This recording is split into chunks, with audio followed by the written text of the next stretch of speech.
پیام‌های رهبری امارت اسلامی که در دیوارهای نقاط مزدحم شهر نگاشته می شود بر اساس تفاهم‌نامه میان اداره شارولی هرات و پانتون خصوصی هروا قرار است در بیش از 200 متر مربع پیام‌های رهبری امارت اسلامی به زبان‌های دری و پشتو نگاشته شود. در راستای حفظ اینها همه وطندارا و همه همشهریان هرات اونا مسئولیت داره که حفظ دیوارنگاری و حفظ در حفظ اینها انشالله اونا کوشا باشه.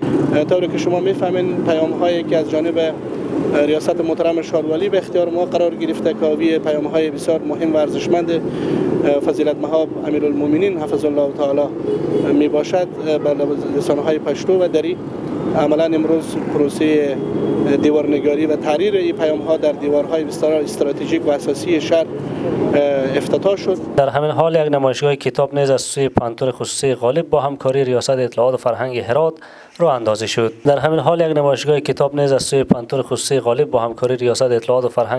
اندازی شد.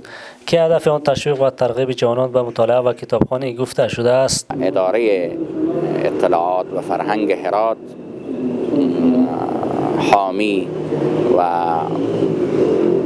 حمایت کننده جدی اهل مطالعه، اهل علم و اهل هنر می باشه و یقینا امیدواریم که بیش از پیش ما بتوانیم برای نهادینه سازی فرهنگ مطالعه کار بکنیم.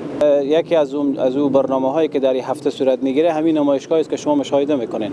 نمایشگاهی که از بخش‌های مختلف کتاب آوردیم و کتاب‌ها با قیمت‌های مناسب تا اینکه دوستا بیاین و ایزان معسلان گرامی مردم شریف و اهل علم و فرهنگ هرات کتاب بگیرن به دیگر هدیه بدن و از این طریق بتونیم ان شاءالله یک نقشی داشته باشیم در بهبود فرهنگ کتابخوانی. با این حال هرات به عنوان شهر علم و فرهنگ همواره شاهد برگزاری برنامه‌های فرهنگی و علمی بوده و نهادهای علمی سهم فعال در راستای تطبیق این گونه برنامه‌ها می‌گیرند.